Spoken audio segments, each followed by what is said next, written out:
En el valle de Hinón, donde la tierra misma carga el peso de una memoria bíblica que ningún siglo ha logrado borrar, testigos relataron haber visto algo oscuro abrirse paso desde el interior de la roca. El cielo estaba seco, no había caído lluvia en días, ninguna tormenta se asomaba en el horizonte, ninguna corriente de agua descendía por las laderas. Sin embargo, desde una grieta estrecha en el suelo árido, una sustancia oscura comenzó a ascender, a burbujear, a expandirse con una lentitud que resultaba más inquietante que cualquier erupción repentina. El barro negro se movía como si la tierra respirara, como si algo comprimido bajo siglos de silencio hubiera encontrado finalmente una salida hacia la luz. Podría haber una explicación natural. Las aguas subterráneas pueden quedar atrapadas bajo capas impermeables de roca, y cuando la presión acumulada encuentra una debilidad en la superficie, ascienden con una fuerza sorprendente. Los gases pueden construir tensión en cavidades antiguas. Los minerales, los viejos canales de drenaje y las grietas formadas durante siglos de actividad geológica pueden provocar erupciones de lodo que desafían la expectativa de quien las observa por primera vez. La cautela importa. No toda escena inusual merece ser proclamada como señal divina sin antes examinarla con seriedad. Pero el Valle de Hinón no es un lugar ordinario. Su nombre mismo ha atravesado los siglos transformado en algo que el idioma griego llevaría un paso más lejos. Gehenna, el lugar donde el fuego no se apaga. El lugar que los profetas usaron como imagen de advertencia. El lugar donde generaciones enteras de creyentes han reconocido un eco de juicio y una invitación urgente a volver el corazón. Por eso esta imagen sacudió a tantos. Que la tierra de ese valle específico comenzara a abrirse y a expulsar algo oscuro desde sus entrañas no podía verse simplemente como un fenómeno geológico, sin preguntarse, aunque sea en voz baja, qué podría significar esa imagen para quien tenga oídos para escuchar. ¿Era solo presión subterránea? ¿O era un recordatorio de que lo que permanece enterrado bajo la superficie de la vida humana no siempre permanece allí para siempre? La atención se desplazó entonces desde el valle hacia lo que se describió como una cámara subterránea sellada, descubierta en algún punto bajo Jerusalén, sin acceso al aire libre ni a la luz natural. Lo que supuestamente se encontró en su interior no era escombros comunes ni residuos de una habitación destruida por el tiempo. Era un objeto, un contenedor de forma definida, construido con precisión que sugería que alguien, en algún momento lejano, lo había creado con un propósito que iba más allá del almacenamiento ordinario. Y la razón por la que este hallazgo generó tanto silencio y tanta especulación fue su diseño. Las dimensiones, la estructura y los detalles decorativos recordaban algo muy específico. Éxodo 25 describe el Arca del Pacto con instrucciones detalladas. Sus medidas exactas, los materiales a utilizar, las figuras de querubines que la cubrían, el propósito sagrado para el que fue construida. Quien conoce ese texto y se enfrenta a la descripción de este objeto descubierto bajo Jerusalén no puede evitar sentir que hay puntos de contacto, no suficientes para proclamar nada con certeza. Lejos de eso, ninguna voz responsable se atrevió a declarar: «Este es el arca». Una afirmación de ese peso exige evidencias irrefutables, análisis rigurosos y una seriedad espiritual que no se improvisa. Sin embargo, el parecido era difícil de ignorar. Y la pregunta que persistía no era solo arqueológica, sino teológica. ¿Por qué estaría oculto allí? ¿Qué manos lo colocaron en ese espacio sellado? ¿Cuántas generaciones pasaron sobre él sin saber lo que yacía en silencio a sus pies? El pacto de Dios no se borra con el tiempo. Puede quedar enterrado bajo reinos que caen, bajo siglos de olvido, bajo capas de tierra y piedra. Pero lo que Dios ha establecido no desaparece. Y la posibilidad de que algo sagrado permanezca guardado bajo esa ciudad específica, precisamente esa ciudad, es suficiente para detener el aliento de cualquiera que tome en serio lo que Jerusalén significa en la historia de la humanidad. Mientras la atención aún procesaba lo de la cámara sellada, otro descubrimiento emergió desde las capas bajo la ciudad de David. Entre fragmentos de cerámica rota, piedras sueltas y tierra compactada por el peso de los siglos, arqueólogos habrían encontrado un pequeño conjunto de monedas antiguas, oscurecidas por la edad y parcialmente desgastadas por el tiempo. Al primer vistazo lucían como los restos comunes de una ciudad que había conocido reyes, invasiones, comercio y milenios de vida humana. Entonces alguien las examinó más de cerca, y el misterio comenzó a crecer. Los símbolos grabados en esas monedas no coincidían claramente con ninguna dinastía conocida que pudiera asociarse de manera directa con la historia documentada de Jerusalén. Algunos grabados parecían reales, casi regios en su trazo. Otros tenían un carácter ceremonial, como si pertenecieran a una autoridad olvidada cuyo nombre ya no aparece en los registros ordinarios. La corrosión puede deformar los grabados. El metal dañado puede engañar al ojo. Las monedas viajan a través de rutas comerciales, movimientos militares y desplazamientos de poblaciones enteras antes de quedar depositadas en el suelo, que las preservará durante siglos. Así que la cautela sigue siendo importante. Pero bajo la ciudad de David, incluso los objetos pequeños adquieren una gravedad diferente. Primeros Reyes 10:27 dice que en los días de Salomón, la plata en Jerusalén era tan común como las piedras. Esa imagen lo transforma todo. Si la riqueza era tan abundante que las piedras del camino competían con la plata, ¿qué historias podrían guardar las monedas que nadie ha podido descifrar? ¿Eran simples fragmentos de un capítulo comercial olvidado? ¿O eran la firma material de un poder que existió bajo esa tierra y que espera todavía ser reconocido por alguien capaz de leerlo? No fue necesario esperar mucho para que la atención volviera al Valle de Hinón con un peso nuevo. Bajo capas de tierra rojiza, arqueólogos habrían desenterrado varias jarras de aceite selladas, sus superficies manchadas por el tiempo y el suelo. Los sellos lucían frágiles, como si hubieran permanecido intactos a través de generaciones enteras de silencio. Junto a ellas, 2 espadas cubiertas de óxido, sus hojas oscuras y medio enterradas en la tierra compactada. No había forma de saber con certeza si habían pertenecido a guardias, guerreros, sacerdotes o hombres cuyo nombre se había perdido definitivamente. Pero su disposición junto a las jarras hacía que la escena pareciera deliberada, calculada, no aleatoria. En el centro del hallazgo había algo que no debería haber sobrevivido. Un cofre de madera de olivo, extrañamente bien preservado en un valle conocido por el calor, la sequedad y la descomposición. La supervivencia de esa madera en esas condiciones era difícil de explicar con las variables climáticas normales de la región. Cuando el cofre fue abierto se encontraron tablillas de bronce en su interior, marcadas con escritura hebrea antigua. Las palabras no fueron divulgadas de inmediato, pero la imagen sola bastó para despertar preguntas que no tenían respuesta fácil. El suelo seco puede preservar ciertos materiales. Los espacios sellados pueden proteger objetos frágiles. Las armas y las jarras pudieron haber sido almacenadas juntas durante un tiempo de conflicto o ritual. Todo eso es posible. Pero Hinón no es un valle ordinario. Es un lugar atado en la memoria colectiva a advertencia y juicio. Y cuando ese suelo específico devuelve objetos que nadie esperaba encontrar, la pregunta que surge no es solo arqueológica, es espiritual. ¿Qué mensaje estaba enterrado allí? ¿Y para quién fue guardado durante tantos siglos de silencio? Una imagen diferente comenzó a circular poco después.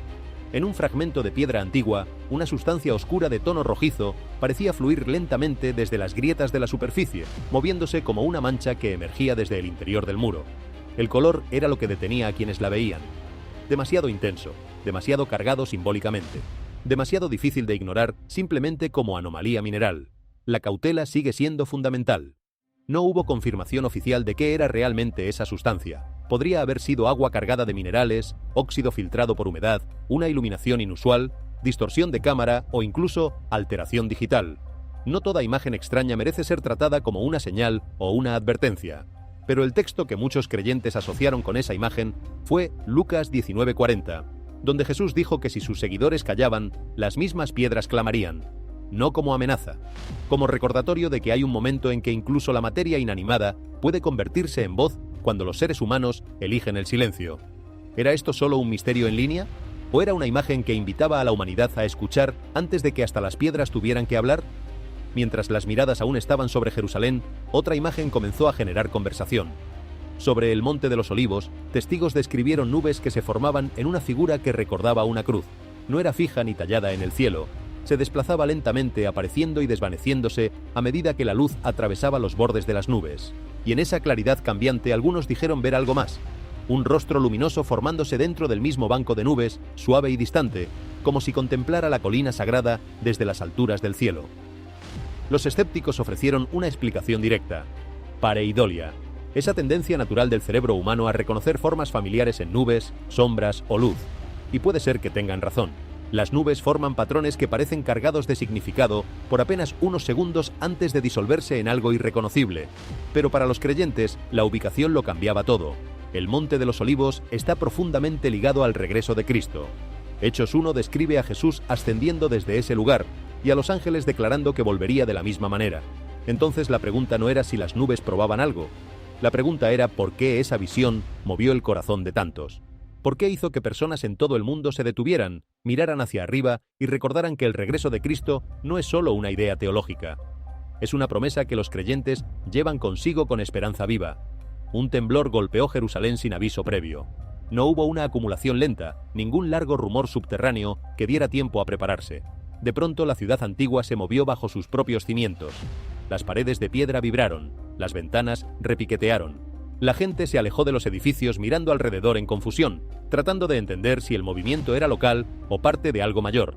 Los informes indicaron que la fuerza se sintió mucho más allá de Jerusalén, llegando hasta Chipre, el Líbano y Siria. Ese detalle hizo que el momento se sintiera aún más perturbador, como si la presión acumulada bajo la región entera hubiera hablado de golpe, sin distinción de fronteras ni de naciones. Y luego el temblor se detuvo. Sin segundo sacudón inmediato, solo el silencio se instaló sobre la ciudad, y ese silencio pesaba casi más que el temblor mismo. Hay explicaciones naturales. Jerusalén se asienta en una región formada por líneas de falla antiguas y presión geológica acumulada. Los terremotos pueden llegar sin aviso y su fuerza puede viajar más lejos de lo que la gente espera cuando solo conoce la ciudad en cuestión. La cautela importa. No todo temblor debe ser tratado como profecía, pero las escrituras utilizan con frecuencia el temblor como imagen de despertar. Hebreos 12:26 dice que Dios sacudirá no solo la tierra sino también los cielos. ¿Era este solo el movimiento de la tierra bajo Jerusalén? ¿O era un recordatorio de que todo lo inestable será algún día puesto a prueba? Lo más perturbador para muchos observadores no fue el temblor en sí, sino el patrón que dejó visible. Cerca del Monte de los Olivos, los caminos antiguos se agrietaron. Las paredes de piedra construidas hace siglos mostraron señales de estrés. Las raíces sagradas que generaciones habían pisado parecían haber absorbido la fuerza con mayor visibilidad que las estructuras modernas que las rodeaban. El contraste era notable. En las zonas cercanas, muchos edificios nuevos aparecían en gran medida intactos, firmes donde el suelo se había movido, mientras que las piedras más antiguas y los caminos históricos mostraban daños visibles. Los ingenieros tienen una respuesta para esto. Las paredes antiguas son estructuralmente más vulnerables que las edificaciones reforzadas con técnicas modernas. Las condiciones del suelo cambian de una ladera a otra, con diferencias que los sismógrafos pueden medir, pero que el ojo humano no detecta fácilmente. Las fundaciones construidas con siglos de diferencia no responden al movimiento de la misma manera. Un impacto concentrado no implica automáticamente que algo sobrenatural haya ocurrido. La edad, las capas de roca, la humedad del suelo y los materiales de construcción disponibles en distintas épocas modelan lo que la gente ve después de un temblor. La cautela sigue siendo importante, pero el Monte de los Olivos no es una colina ordinaria. Y eso es lo que hace que la explicación técnica, aunque correcta en sus propios términos, no logre cerrar completamente la pregunta que muchos creyentes se formulan en voz baja. Zacarías 14:2-4 habla del Señor de pie sobre el Monte de los Olivos y de la montaña partiéndose en dos. El texto carga siglos de interpretación. Nadie afirma que el temblor reciente fue el cumplimiento de ese pasaje, pero cuando el suelo específicamente cerca de esa colina específica muestra el estrés más visible, y cuando ese detalle se superpone con un texto que lleva milenios señalando ese mismo lugar, la mente creyente no puede simplemente archivar la coincidencia sin preguntarse algo más. Lo que Zacarías describe no es una catástrofe sin propósito, es una transformación del terreno conectada a un momento de presencia divina. La montaña no se parte para destruir, se parte para hacer lugar. Y esa distinción es importante para quien lee el pasaje con cuidado. No cada grieta en un camino antiguo es un cumplimiento profético, pero cada grieta en ese camino particular puede ser, al menos, una invitación a recordar qué dijo el texto, a preguntarse si la tierra misma lleva grabado algo que la historia aún no ha terminado de revelar. Jerusalén ha sobrevivido a más de lo que cualquier ciudad moderna podría soportar. Ha sido conquistada, destruida, reconstruida, sitiada, bombardeada y recuperada. Sus piedras han visto el paso de faraones y emperadores, cruzados y califas, colonizadores y liberadores. La ciudad que existe hoy sobre esas colinas es el resultado de capas acumuladas de destrucción y resurgimiento, de imperios que creyeron poseerla y que finalmente se disolvieron en el polvo mientras ella permanecía. Y aún así, cada vez que la tierra tiembla bajo ella, el mundo lo registra de una manera diferente a como registraría un terremoto bajo cualquier otra ciudad del planeta. Porque Jerusalén no es solo geografía. Es la intersección donde el tiempo y la eternidad se han tocado de maneras que ningún otro lugar puede reclamar con igual peso histórico y espiritual. Por eso, cuando la tierra allí tiembla durante un periodo de calma relativa, sin guerra declarada, sin bombardeo activo, sin la excusa obvia de un conflicto en curso, la pregunta que se levanta no puede responderse solo con datos sísmicos. Los datos sísmicos explican el cómo, pero no explican el por qué ese momento, el por qué esa intensidad, el por qué esos lugares específicos mostraron las marcas más claras. Y esa distancia entre el cómo y el por qué es donde vive la fe. Es donde viven también las preguntas más honestas que un ser humano puede hacerse frente a lo que no comprende completamente.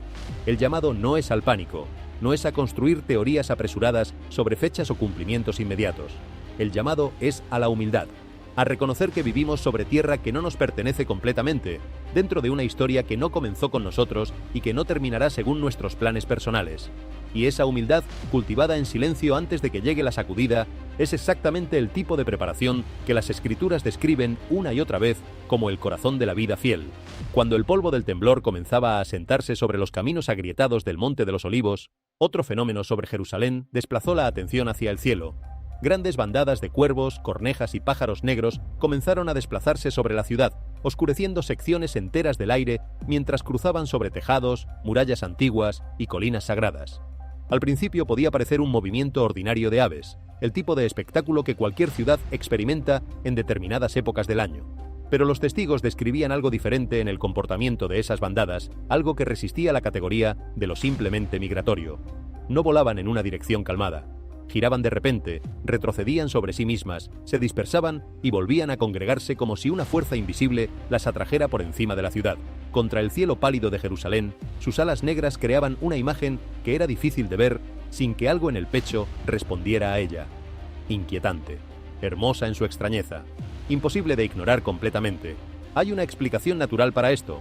Las aves cambian de dirección por el viento, la presión atmosférica, las rutas migratorias, la búsqueda de alimento, los depredadores o la perturbación de su entorno.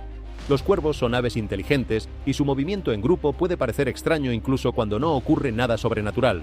La cautela sigue siendo importante. No todo patrón inusual en el cielo debería tratarse como una señal cósmica, pero los cuervos tienen en la Biblia una historia propia que vale la pena recordar. Fueron ellos quienes llevaron pan y carne al profeta Elías en su momento de mayor agotamiento, cuando huía hacia el desierto después de su enfrentamiento en el Carmelo. Dios escogió a esas aves específicas, esas aves que el código de pureza levítico clasificaba como impuras, para alimentar a su profeta en el desierto. Ese detalle no es un adorno menor en el relato, es una declaración de que Dios puede usar lo que el mundo rechaza, lo que parece oscuro, lo que no encaja en las categorías esperadas para cumplir sus propósitos más tiernos hacia quienes ama. El pájaro que la ley describía como no apto para el altar se convirtió en mensajero del sustento divino. Mateo 10:29 dice que ni un gorrión cae a tierra sin que el Padre lo sepa. Si un pájaro tan pequeño está bajo esa atención, ¿qué decir de las bandadas que se mueven sobre Jerusalén en un momento de señales acumuladas? La creación no habla con el mismo lenguaje que los profetas, pero la creación habla. Y en Jerusalén, incluso el movimiento de los pájaros en el cielo puede convertirse en un espejo para quien esté dispuesto a detenerse y ver lo que ese espejo refleja. ¿Era esto solo un fenómeno natural, aves respondiendo a cambios invisibles en el aire? ¿O era una invitación callada a levantar los ojos, prestar atención y recordar que la creación misma puede convertirse en recordatorio cuando la humanidad ha dejado de escuchar las palabras que llevan siglos siendo pronunciadas con claridad? Tomados juntos, estos reportes inusuales alrededor de Jerusalén forman un mensaje más amplio sobre la vida humana. Lo que está oculto, olvidado, ignorado o enterrado no permanece en silencio para siempre. El barro negro que ascendía desde la tierra seca sugiere presión bajo la superficie, y esa imagen refleja con precisión incómoda lo que ocurre en el interior del corazón humano. Una persona puede parecer tranquila por fuera, funcionar normalmente, mantener su vida social intacta y su apariencia sin grietas visibles. Pero el miedo, la culpa, el orgullo, la amargura y el vacío espiritual pueden acumularse silenciosamente en lo más profundo, construyendo una presión que tarde o temprano busca salida. La lección no es el pánico, la lección es la honestidad. No la honestidad pública que se exhibe cuando hay testigos, sino la honestidad privada que se practica en el silencio de las horas de la madrugada, cuando los mecanismos de defensa bajan la guardia y la persona enfrenta lo que realmente lleva consigo. Proverbios 28:13 lo dice con una claridad que no necesita adorno. El que encubre sus pecados no prosperará, pero el que los confiesa y los abandona hallará misericordia. No hay otra ruta, no hay alternativa más indolora. La misericordia no se esconde de quien la busca con sinceridad, pero tampoco puede alcanzar a quien nunca admite que la necesita. El barro que sube desde el suelo no es solo imagen de advertencia, es también imagen de alivio. Lo que estaba enterrado sale a la luz. Lo que estaba atrapado encuentra salida. El dolor que nunca fue nombrado, la herida que nunca fue reconocida, el pecado que nunca fue confesado. Cuando salen a la superficie, hay algo que duele, pero también hay algo que por fin puede comenzar a sanar.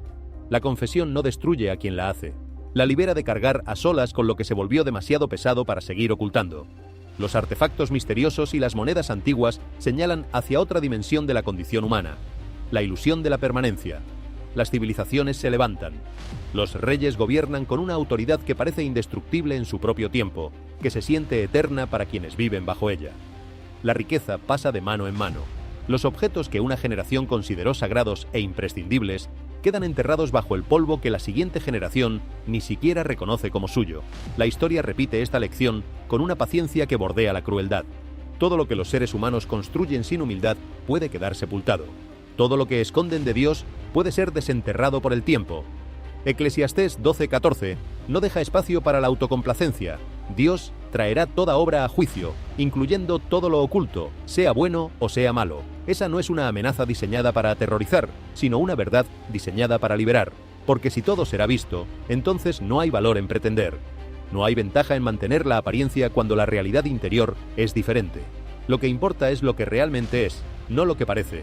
Y esa realidad, aunque incómoda en su primera confrontación, tiene el poder de volver a alinear las prioridades de quien la toma en serio antes de que sea el tiempo del juicio y no el tiempo de la misericordia. Las monedas sin identificar bajo la ciudad de David son un recordatorio concreto de que los reinos que se creyeron eternos no sobrevivieron ni al polvo. Los símbolos que grabaron en el metal para declarar su poder ya no pueden ser leídos por nadie. ¿Cuánta energía humana se invierte hoy en construir exactamente ese tipo de legado, en acumular lo que impresionará a los contemporáneos, pero que el tiempo convertirá en algo que nadie sabrá descifrar? Y la pregunta que esas monedas sin nombre hacen desde el suelo es directa. ¿Qué quedará de todo eso cuando los siglos hayan terminado su trabajo? El líquido rojizo en la piedra, las nubes en forma de cruz y las bandadas de pájaros oscuros dirigen la atención hacia la creación misma. Ya sea que esas imágenes sean fenómenos naturales, efectos de iluminación, patrones climáticos o coincidencias amplificadas por la expectativa de quien las observa, todas tienen el mismo efecto.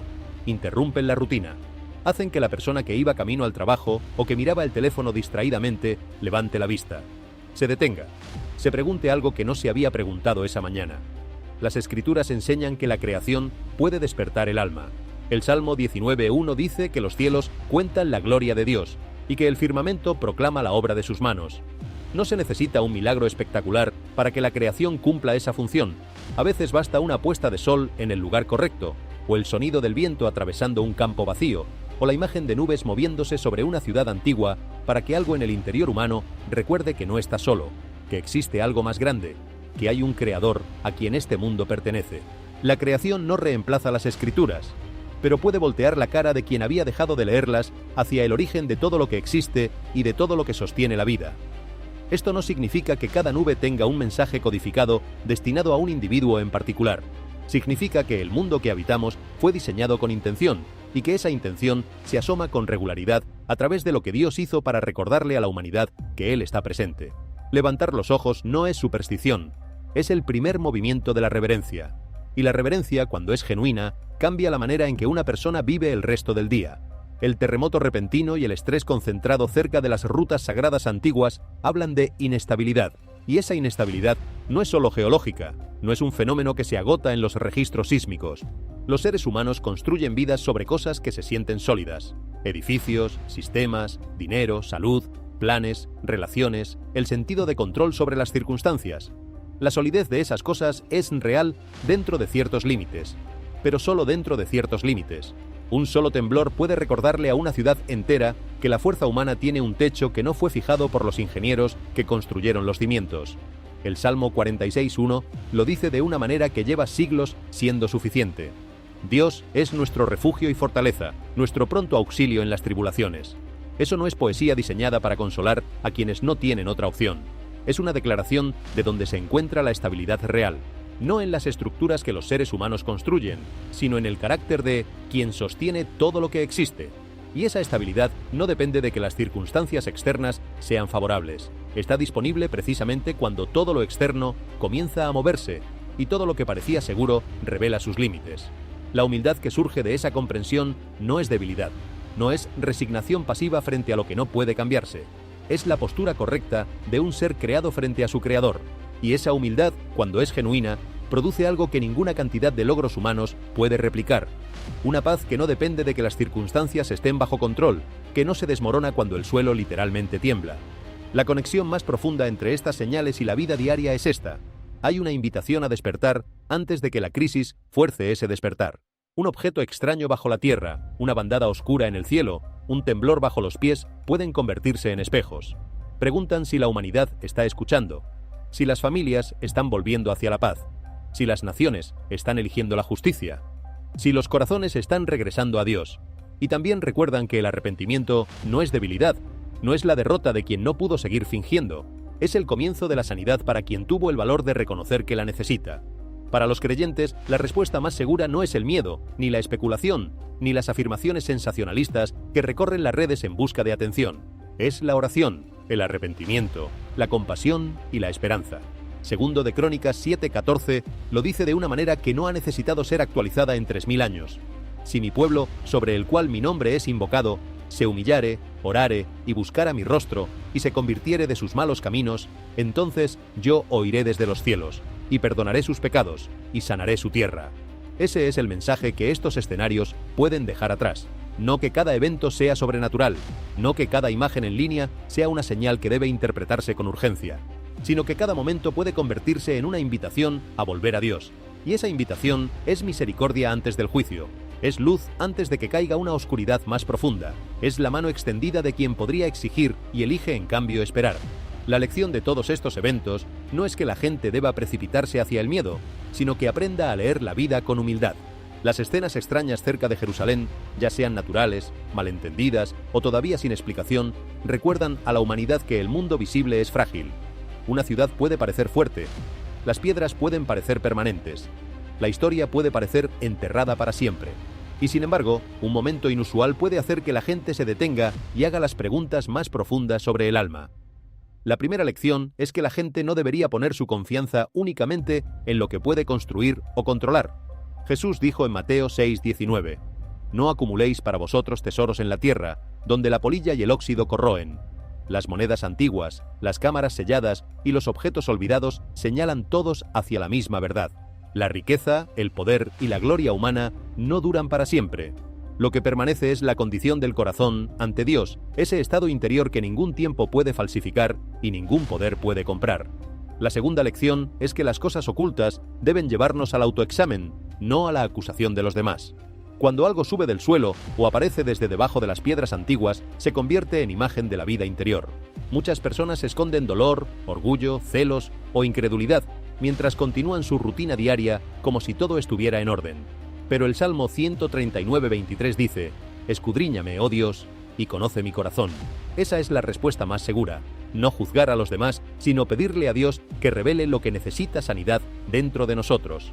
La tercera lección es que la creación puede convertirse en un recordatorio suave de mirar hacia arriba. Las nubes, los pájaros, la tierra que tiembla o los colores inusuales en el cielo no deberían usarse para hacer afirmaciones imprudentes, pero pueden interrumpir la vida ordinaria y recordarle a la gente que no es autosuficiente. Romanos 1:20 enseña que las cualidades invisibles de Dios se entienden a través de las cosas que hizo. La creación no reemplaza a las Escrituras, pero puede voltear la atención de regreso al Creador en el momento en que más se necesita ese giro. La cuarta lección es que la incertidumbre debe producir sabiduría. No todo informe está confirmado, no toda imagen es confiable, no todo evento extraño es sobrenatural. Proverbios 14:15 dice, «El simple cree todo lo que le dicen, pero el prudente mira bien sus pasos». Esto es importante para quienes consumen información en línea. La fe no requiere creer cada rumor. La fe verdadera puede hacer preguntas, buscar la verdad y seguir siendo reverente. La lección final es la esperanza. Si estos eventos recuerdan a la gente el juicio, también deben recordar la misericordia. Lamentaciones 3:22 dice, «Por la misericordia del Señor no hemos sido consumidos, porque nunca decayeron sus misericordias». El propósito de la advertencia espiritual no es la desesperación, es una invitación a regresar, a orar, a perdonar, a vivir honestamente y a caminar más cerca de Dios. El mensaje es simple: no entrar en pánico, no burlarse, no dormirse en el momento. Dejar que cada informe extraño se convierta en espejo, no en arma. Que mueva el corazón hacia el arrepentimiento, la compasión y la fe. El lugar más seguro para la humanidad no está en la certeza sobre las señales, sino en la confianza ante Dios. Esa es la lección que estos eventos dejan para quien esté dispuesto a escuchar con un corazón humilde y orante. Cuando la gente escucha informes inusuales desde Jerusalén, el corazón puede llenarse fácilmente de peso. Pero las Escrituras nunca enseñan a los creyentes a vivir bajo un miedo constante. La Biblia tiene muchos momentos en que Dios se encontró con personas ansiosas, no aplastándolas con terror, sino levantando sus ojos hacia el valor, la misericordia y la esperanza. Estas historias pueden ayudar a los espectadores a recordar que los tiempos extraños no tienen que producir pánico. Pueden producir oración, bondad y fe renovada. Piensa primero en Elías. Después de una temporada de presión intensa, se paró en una montaña ante el Señor. Hubo viento, terremoto y fuego. Pero Primeros Reyes 19:12 dice que después del fuego vino una voz apacible y delicada. La lección es suave pero poderosa. Dios no siempre se encuentra en el ruido más fuerte o en la señal más dramática. A veces habla a través de la convicción quieta, a través de la paz que sigue a la confusión, a través de la invitación calmada a seguir caminando. Para las personas abrumadas por los titulares alarmantes, la historia de Elías dice: pausa, respira y escucha la voz constante de Dios. Otra historia de esperanza viene del mar de Galilea. Los discípulos tenían miedo mientras la tormenta se levantaba alrededor de su barca. Jesús no se burló de su miedo.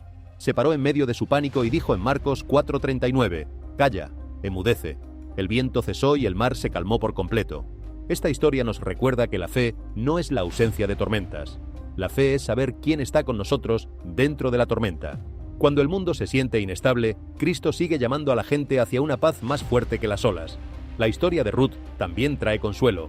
Ruth caminó a través de la pérdida, la incertidumbre y un futuro que no podía ver completamente. Sin embargo, eligió la lealtad, la humildad y la confianza. En Ruth 2:12, Boaz la bendice diciendo: «El Señor recompense tu obra». Su vida muestra que Dios puede construir un nuevo comienzo desde una temporada que parecía vacía. Para las familias de hoy que se sienten cansadas o inciertas, la historia de Ruth dice que los pequeños actos de fidelidad todavía importan. Una decisión amable, un corazón leal y un paso humilde pueden convertirse en la puerta de la restauración. La historia de José da otra lección. Experimentó traición, demora y malentendidos, pero no permitió que la amargura gobernara su futuro. Al final de su viaje pudo decir en Génesis 50:20, «Vosotros pensasteis hacerme mal, pero Dios lo encaminó a bien». Esto no significa que todo evento doloroso sea bueno. Significa que Dios puede obrar bien incluso a través de lo que la gente no comprende. Ese mensaje es importante para los espectadores. No dejes que el miedo endurezca tu corazón. Lo que hoy se siente confuso puede convertirse algún día en parte de un testimonio de resistencia, perdón y sabiduría. Nehemías ofrece una lección para las comunidades. Cuando los muros de Jerusalén estaban rotos, no solo lloró, oró, planeó y ayudó a reconstruir. Nehemías 2:18 dice: «Levantémonos y edifiquemos». Esa frase es profundamente práctica. Cuando la gente ve imágenes perturbadoras o escucha informes inquietantes, la respuesta no es solo hablar de ellos, es construir lo que es bueno. Familias más fuertes, trabajo honesto, hogares de oración, vecindarios en paz y comunidades compasivas. La fe no debería hacer a la gente pasiva, debería convertirlos en constructores firmes. El buen samaritano da uno de los ejemplos más claros de acción positiva. Jesús describió a un hombre que vio a alguien en necesidad y respondió con misericordia. Lucas 10:33 dice que cuando el samaritano lo vio, le tuvo compasión. En tiempos difíciles, la compasión se convierte en señal de madurez espiritual. El mundo no solo necesita personas que puedan interpretar los eventos, necesita personas que puedan ayudar a los heridos, animar a los solitarios, alimentar a los hambrientos y hablar con gentileza a los asustados. Así es como la fe se vuelve visible en el mundo. También hay una historia hermosa en Juan 6, donde un joven ofreció 5 panes y 2 peces. El regalo parecía pequeño comparado con el tamaño de la multitud, pero Jesús lo usó para alimentar a muchos. Juan 6:11 dice que Jesús dio gracias antes de que se distribuyera el alimento. Esto enseña gratitud antes de la abundancia. La gente puede sentir que su fuerza es pequeña, sus recursos limitados o sus oraciones sencillas. Sin embargo, en manos de Dios, las ofrendas pequeñas pueden convertirse en más que suficiente. Un solo acto de generosidad puede viajar más lejos que el miedo. El apóstol Pablo también alienta a los creyentes a mantener sus mentes ancladas en lo que es bueno. Filipenses 4:8 dice que hay que pensar en todo lo que es verdadero, honesto, justo, puro, amable y de buen nombre. Este versículo es especialmente importante en la era de los videos, los rumores y las imágenes que se mueven rápido. No todo lo que aparece en línea debería controlar el corazón. La gente puede observar con cuidado, pensar con sabiduría y aún así elegir la paz. La mente necesita protección espiritual porque el miedo constante puede agotar el alma.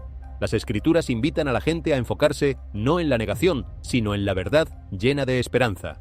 Todas estas historias apuntan a un mensaje. Dios llama a la gente al valor, no al caos. Josué 1:9 dice: «Sé fuerte y valiente». Ese mandato fue dado antes de un viaje difícil, no después de que todo se volviera fácil. El valor no significa pretender que no hay problemas. El valor significa caminar con Dios mientras los problemas permanecen. Significa elegir la oración sobre el pánico, el servicio sobre el egoísmo y la esperanza sobre la desesperación. En aquella noche que nadie vio venir, el agua llegó sin escalada previa, sin el crecimiento lento y visible de un sistema de tormentas aproximándose desde el horizonte. Los registros meteorológicos no mostraban una celda de gran tormenta consistente con el volumen de agua que apareció de repente. Los totales de precipitación no coincidían con la escala de las inundaciones que siguieron. En cuestión de minutos, las calles que momentos antes estaban secas se convirtieron en canales turbulentos. Los vehículos fueron desplazados. Las paredes se agrietaron. Las familias corrieron en la oscuridad mientras el agua se abría paso por pasillos que habían estado secos toda la noche. La destrucción se extendió más allá de las calles de la ciudad. Los campos y pequeños jardines en las afueras quedaron barridos. Las líneas de irrigación resultaron dañadas y las cosechas recién recolectadas arruinadas. Los depósitos de grano se empaparon. Las provisiones de alimentos pensadas para durar semanas quedaron contaminadas en horas. Lo que había sido estable solo momentos antes se reveló repentinamente frágil, como si la solidez de todo lo construido hubiera sido siempre una ilusión que el agua simplemente decidió desmentir. Los hidrólogos sugirieron una oleada localizada o una liberación aguas arriba, aunque ninguna fuente clara explicó la intensidad y la velocidad del evento. El agua llegó rápido, retrocedió rápido. Al amanecer dejó tras de sí lodo, escombros y preguntas sin respuesta. En el Evangelio de Mateo 7:27, Jesús describe una casa construida sobre arena. Cayó la lluvia, vinieron las inundaciones, soplaron los vientos y golpearon contra esa casa. Y cayó, y fue grande su ruina. El pasaje es simbólico, pero la imagen es inconfundible. Las inundaciones no solo dañan las superficies, prueban los cimientos, revelan lo que se construyó bien y lo que solo parecía sólido porque nadie lo había desafiado todavía. Jerusalén ha soportado tormentas durante siglos, pero esta llegó sin escalada, sin el preámbulo visible que la gente espera antes del desastre. ¿Fue simplemente una anomalía hidrológica rara? ¿Una convergencia inusual de terreno y escorrentía que la ciencia puede eventualmente clasificar y archivar? ¿O fue un recordatorio contundente de que cuando la presión se acumula bajo la superficie, lo que parece seguro puede ponerse a prueba en cuestión de minutos y que la única preparación verdadera no está en las estructuras que construimos, sino en el fundamento sobre el que elegimos vivir? Pero el agua fue solo el comienzo. En los días que siguieron a la inundación de medianoche, la atención se desplazó hacia las laderas cerca del Monte de los Olivos. Algo más silencioso, pero quizás más inquietante, se estaba desarrollando allí. Una pequeña sección de la cresta no colapsó, no se abrió dramáticamente. En cambio, descendió lentamente, unos pocos centímetros el primer día, luego unos pocos más al siguiente, y de nuevo al día después, medido, consistente, casi deliberado en su ritmo. Los sismógrafos no registraron ningún temblor importante, ninguna ruptura repentina, ningún desplazamiento violento en la corteza terrestre. Sin embargo, el suelo continuó descendiendo, de manera uniforme y constante, como si algo debajo de él estuviera cediendo gradualmente. Los geólogos señalan que esta región contiene antiguas formaciones de piedra caliza, llenas de cavidades y viejos sistemas de cuevas formados a lo largo de siglos. La erosión hídrica puede vaciar la roca desde adentro, creando vacíos invisibles bajo un terreno aparentemente estable. La cresta podría estar asentándose en espacios largo tiempo ocultos bajo el suelo. La base misma podría estar adelgazándose capa a capa hasta que la superficie simplemente empiece a hundirse. Es la clase de proceso que sucede sin espectáculo, sin el drama que la gente asocia con el colapso, hasta que de repente el terreno ya no está donde solía estar. La imagen es difícil de ignorar. En el libro de Zacarías 14:4, el Monte de los Olivos es descrito sufriendo un cambio dramático. El pasaje habla simbólicamente del terreno transformándose. Nadie hace afirmaciones de cumplimiento. Sin embargo, cuando el suelo cerca de esa misma ladera comienza a descender sin advertencia, la mente no puede evitar establecer conexiones. ¿Y si la montaña no se parte en un solo momento violento? ¿Y si no se rompe en una fractura que acapara titulares? ¿Y si el cambio llega de manera diferente, silenciosamente, de forma incremental, casi desapercibida hasta que el paisaje ya no esté donde alguna vez estuvo? Una inundación pone a prueba lo que se construye sobre el suelo. La subsidencia pone a prueba lo que yace debajo. Primero el agua irrumpió por las calles. Luego, la tierra misma pareció ajustarse, hundiéndose sin sonido. Dos eventos, dos fuerzas diferentes. Sin embargo, ambos apuntan a un tema inquietante: los cimientos. ¿Es esto simplemente geología natural en una región moldeada desde hace mucho tiempo por la erosión y las cavernas ocultas? ¿O estamos siendo testigos de algo más profundo, un recordatorio de que la estabilidad puede erosionarse silenciosamente antes de que alguien vea las señales de advertencia? El desastre golpeó a Jerusalén sin advertencia, sin ningún ciclo que permitiera a la gente prepararse. En un instante, el cielo cambió. Un fuego se aproximó a Jerusalén en silencio, estallando en la entrada occidental de la ciudad con una fuerza que difuminaba los límites entre fenómenos climáticos. Las temperaturas se dispararon por encima de los 40 grados. Los vientos rugieron por las colinas a casi 100 km por hora. Las llamas se extendieron más rápido que las órdenes de evacuación, más rápido que el razonamiento de quienes intentaban calcular en qué dirección huir. Los testigos describieron el calor no como algo que los rodeaba gradualmente, sino como algo que se extendía hacia afuera, como una mano ardiente agarrando la tierra que conducía hacia la ciudad santa. En pocas horas, bosques que habían existido durante generaciones quedaron reducidos a cenizas. Lo que más perturbó a muchos no fue solo la escala, sino la ubicación de los incendios. Las llamas siguieron antiguas rutas de peregrinaje. Se extendieron cerca de monasterios, alcanzaron lugares donde las tradiciones de devoción habían echado raíces profundas a lo largo de siglos. Lugares que no eran simplemente tierra, sino memoria acumulada de generaciones que habían subido por esos mismos caminos con el corazón orientado hacia algo más grande que ellos mismos. El fuego no destruye solo los árboles, borra los rastros, quita la sombra y expone el suelo desnudo donde la devoción había residido silenciosamente durante décadas. La Biblia ha atribuido durante mucho tiempo al fuego un lenguaje más allá de la destrucción. En los libros proféticos, el fuego es a menudo el mensajero final que aparece cuando las advertencias han sido ignoradas durante demasiado tiempo. El libro de Amós habla de fuego que desciende sobre los muros de la ciudad, no como caos, sino como consecuencia de elecciones acumuladas. El fuego en este sentido no es una rabia sin objetivo, es purificación. Elimina lo que ha crecido sin control, despeja lo que se ha vuelto excesivo, vacío o falsamente seguro. Por eso los incendios cargan un peso mucho más pesado que los informes de daños materiales. No simplemente destruyen, preparan el terreno para el cambio. Los sistemas de monitoreo no registraron advertencias previas de sobrecarga. Los ingenieros examinaron los transformadores dañados. Algunos mostraban firmas de quemado interno consistentes con una descarga repentina de alta tensión. Otros mostraban daños desde abajo, como si el calor se hubiera originado en líneas enterradas antes de viajar hacia arriba. Los equipos de inspección no encontraron interferencias externas claras, ninguna señal de sabotaje ni evidencia de manipulación coordinada. Los incendios eléctricos fueron breves pero intensos. Destellos azul-blancos iluminaron callejones normalmente oscuros de noche. Un olor a aislamiento quemado persistió en el aire. Por varios segundos, la piedra caliza antigua reflejó la llama moderna. Luego terminó. Jerusalén no se hundió en el caos. Absorbió el golpe y se estabilizó. Sin embargo, la imagen permanece. Fuego surgiendo desde debajo de una de las ciudades más cargadas históricamente de la tierra, sin tormenta, sin advertencia, sin causa confirmada. Isaías 66:15 dice: «Porque he aquí que el Señor vendrá con fuego». El versículo no explica circuitos, no diagnostica transformadores, simplemente recuerda a los observadores que el fuego siempre ha convocado la atención de quienes tienen ojos para ver más allá de la causa inmediata. El fuego apenas había sido extinguido cuando la piedra se movió. Cerca de la plaza del Muro Occidental en Jerusalén, una sección fundacional de antigua piedra caliza se aflojó y se separó parcialmente. No fue un colapso dramático, no hubo un fallo estructural generalizado, pero un segmento visible se desplazó, enviando piedras más pequeñas hacia abajo antes de que un bloque más pesado se separara de su posición. El polvo se levantó en el aire. Las conversaciones se detuvieron, las cámaras se giraron, los ingenieros llegaron al lugar rápidamente. Su evaluación fue medida y técnicamente sólida.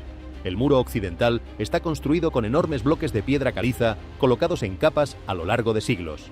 Aunque duradero, la piedra caliza es vulnerable a microfracturas causadas por la expansión de humedad a largo plazo, los ciclos térmicos y la redistribución de presión estructural. Las grietas internas diminutas pueden desarrollarse de manera invisible con el tiempo.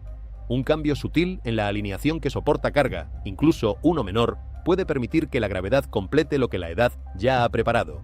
La explicación era técnicamente sólida. La infiltración de humedad de la lluvia estacional puede filtrarse en la piedra porosa, expandiéndose y contrayéndose con los cambios de temperatura. A lo largo de décadas, incluso las líneas de estrés microscópicas se ensanchan.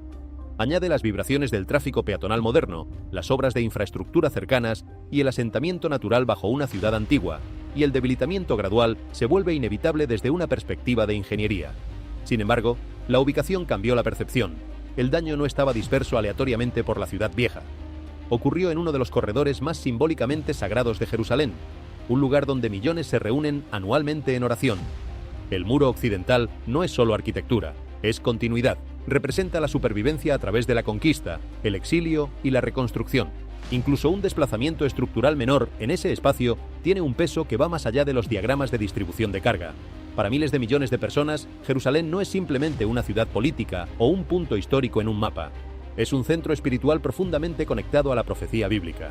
Por eso, cuando los eventos se acumulan alrededor de ella, muchos reflexionan naturalmente sobre los pasajes de las Escrituras que describen tiempos turbulentos alrededor de la ciudad.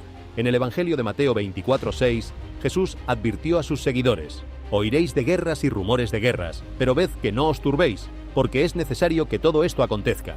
Estas palabras han sido estudiadas y discutidas por creyentes durante siglos. Hoy, mientras los conflictos y las tensiones continúan en la región, algunos ven los eventos actuales no simplemente como luchas políticas, sino como recordatorios de aquellas advertencias antiguas registradas en la Biblia. A esto se suma que testigos en Jerusalén han hablado de escuchar el shofar, la antigua trompeta bíblica, durante las reuniones religiosas y los días santos. El shofar tiene un significado simbólico poderoso en las Escrituras. En muchos pasajes bíblicos, el sonido de una trompeta señalaba una advertencia, un llamado para que la gente despertara o el anuncio de un momento importante. Cuando los sonidos modernos de la tensión en el cielo y el sonido antiguo de la trompeta resuenan al mismo tiempo alrededor de Jerusalén, algunos comienzan a hacer preguntas más profundas. ¿Son estos simplemente los conflictos normales de nuestra era? ¿O podrían ser recordatorios de mensajes que han resonado a través de las Escrituras durante generaciones? Para muchos que observan estos eventos desarrollarse, la ciudad antigua se encuentra una vez más en el centro de una historia que continúa capturando la atención del mundo entero. Después de que los ecos de las explosiones y las sirenas de advertencia se desvanecieran sobre Jerusalén, la atención se desplazó rápidamente hacia otro informe inusual que surgía de la ciudad antigua. Mientras los cielos habían estado recientemente llenos de sonidos de tensión, testigos cerca de una de las entradas más históricas de Jerusalén comenzaron a describir algo mucho más silencioso, pero igualmente misterioso. Cerca de la puerta del este, varios observadores informaron ver orbes luminosos de luz flotando silenciosamente en el aire. Las luces aparecieron como pequeñas esferas luminosas flotando suavemente contra el cielo oscuro. Según quienes presenciaron la escena, los orbes no se movían aleatoriamente. En cambio, se desplazaban lentamente, circulando la puerta antigua en patrones tranquilos y deliberados, casi como si siguieran un camino invisible para el ojo humano. La puerta del este lleva consigo siglos de significado histórico y espiritual. Ha sido una de las entradas más simbólicas a la ciudad vieja de Jerusalén durante generaciones, y cualquier actividad inusual reportada alrededor de ella captura la atención mucho más allá de los muros de la ciudad. Los testigos describieron las luces como suaves y estables, sin parpadear como lo haría una aeronave o un dron.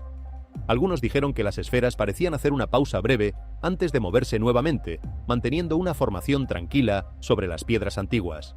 Otros afirmaron que las luces parecían desvanecerse antes de alejarse lentamente hacia el cielo nocturno. Hasta ahora no se ha confirmado ninguna explicación oficial. Los científicos y observadores han sugerido posibilidades que van desde raras reflexiones atmosféricas hasta fenómenos aéreos no identificados. Sin embargo, ninguna de estas teorías ha explicado completamente el movimiento circular tranquilo reportado por múltiples testigos. Para muchas personas que siguen los eventos en Jerusalén de cerca, la ubicación en sí añade otra capa de interés. La ciudad ha estado conectada durante mucho tiempo a historias, tradiciones y profecías registradas a lo largo de la historia. Por eso, momentos como estos a menudo generan reflexión y discusión sobre lo que podría estar desarrollándose alrededor de la ciudad antigua. ¿Eran estas esferas luminosas simplemente un fenómeno natural que apareció brevemente sobre una de las puertas más antiguas del mundo?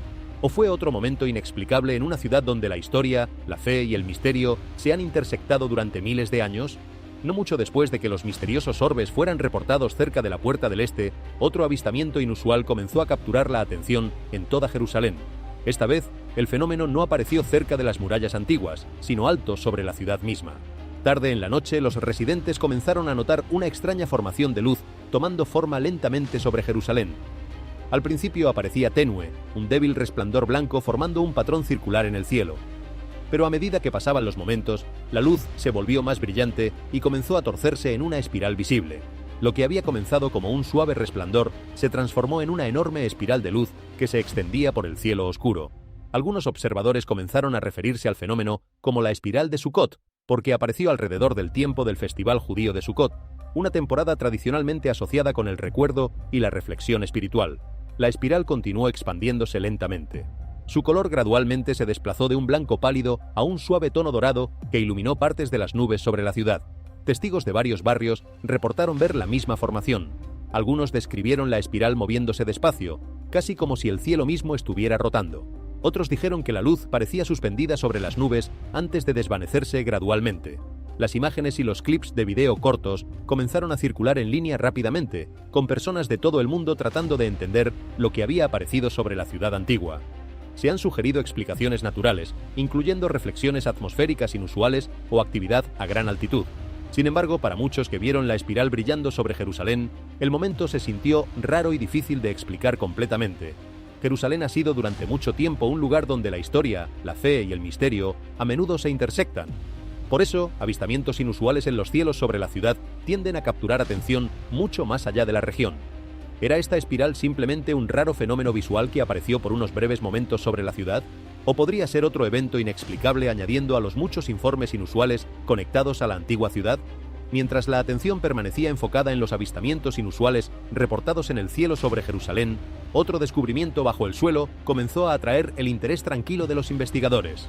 Los equipos arqueológicos que trabajaban en el Valle de Hinón, un área histórica ubicada justo fuera de los muros de la ciudad vieja, reportaron recientemente varios hallazgos intrigantes durante las excavaciones en curso. El Valle de Hinón ha sido durante mucho tiempo un sitio de importancia histórica. Durante siglos, los arqueólogos han estudiado esta región por su profunda conexión con la Jerusalén antigua y las civilizaciones que alguna vez vivieron allí.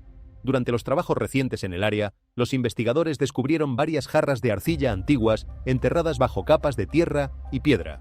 Estas jarras parecen datar de hace muchos siglos y pueden haber sido usadas alguna vez para almacenar aceite, grano u otros materiales importantes en las comunidades antiguas. Junto a las jarras, los arqueólogos también descubrieron una antigua espada ceremonial. La espada muestra señales de antigüedad y artesanía que sugieren que puede haber sido usada en un contexto ritual o simbólico en lugar de en batalla. Quizás el descubrimiento más intrigante fue un cofre tallado decorado con símbolos no familiares.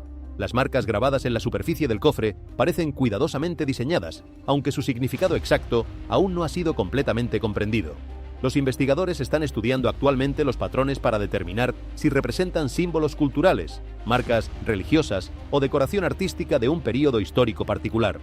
Algunos eruditos que examinan el cofre han notado que ciertos símbolos parecen similares a descripciones encontradas en las antiguas tradiciones bíblicas. Si bien no se han hecho conclusiones directas, la semejanza ha generado interés entre historiadores e investigadores que estudian la historia temprana de Jerusalén y sus valles circundantes. Descubrimientos como estos nos recuerdan cuántas capas de historia todavía permanecen ocultas bajo el suelo alrededor de la ciudad antigua. Cada nuevo artefacto proporciona otra pieza de la historia que conecta el mundo moderno con los eventos que tuvieron lugar hace miles de años. ¿Podrían estos objetos ser simplemente restos de la vida cotidiana de la antigua Jerusalén, preservados tranquilamente bajo la tierra durante siglos? ¿O podrían representar rastros de tradiciones e historias que han resonado a través de la historia durante generaciones? A medida que los arqueólogos continúan examinando estos artefactos del Valle de Hinón, los descubrimientos añaden otro capítulo a la exploración continua del pasado de Jerusalén, un pasado que muestra consistentemente que cada generación encuentra, bajo sus pies, evidencia de que las cosas enterradas no permanecen en silencio para siempre. A medida que los descubrimientos arqueológicos alrededor de Jerusalén continúan atrayendo atención, otro tema ha vuelto tranquilamente a la discusión pública: los rumores de una cámara oculta bajo el monte del templo. Esta antigua explanada, ubicada en el corazón de la ciudad vieja, ha sido durante mucho tiempo uno de los lugares más histórica y espiritualmente significativos del mundo. Durante miles de años ha estado asociada con el primero y segundo templo, convirtiéndolo en un lugar profundamente conectado con la historia bíblica y la tradición. En los últimos años, algunos investigadores e historiadores han sugerido que una extensa red de espacios subterráneos puede existir bajo la superficie del monte del templo. Según estas discusiones, las áreas ocultas podrían incluir antiguos túneles, cámaras selladas o pasajes construidos durante períodos anteriores de la historia de Jerusalén. Debido a que la excavación en esta ubicación tan sensible está extremadamente limitada, muchos aspectos de lo que podría yacer debajo permanecen desconocidos. La posibilidad de estructuras subterráneas no es del todo sorprendente. A lo largo de las ciudades antiguas, los constructores a menudo construían salas de almacenamiento, túneles y cámaras protegidas bajo los edificios religiosos o políticos importantes. Si existen espacios similares bajo el monte del templo, podrían representar restos de fases de construcción anteriores que se remontan a siglos atrás. Algunas teorías históricas proponen que dichas cámaras podrían haber sido usadas alguna vez para almacenar objetos sagrados en tiempos de peligro o invasión. En los tiempos antiguos, los artefactos religiosos valiosos a veces se ocultaban para protegerlos de la destrucción durante guerras u ocupaciones. Una de las tradiciones más conocidas conectadas a estas discusiones involucra el Arca del Pacto. Según la Biblia hebrea, el arca era un cofre sagrado que contenía las tablas de piedra de los 10 mandamientos y una vez estuvo guardado dentro del templo. Con el tiempo su ubicación se volvió desconocida, lo que llevó a siglos de especulación sobre dónde podría haber sido ocultada. Algunas teorías sugieren que si existen cámaras selladas bajo el monte del templo, podrían estar conectadas de alguna manera con las historias que rodean la desaparición del arca. Sin embargo, los investigadores enfatizan que hasta ahora ninguna evidencia arqueológica confirmada ha probado estas afirmaciones, y gran parte de la discusión permanece en el ámbito de la curiosidad histórica y la tradición. Aún así, la idea de que espacios no descubiertos puedan yacer bajo una de las más antiguas instituciones religiosas del mundo continúa capturando la imaginación en todo el globo. ¿Podrían existir cámaras no descubiertas todavía bajo las piedras del monte del templo, preservando silenciosamente secretos del pasado distante de Jerusalén? Por ahora, el misterio permanece sin resolver, añadiendo otra capa a la notable historia de la ciudad santa.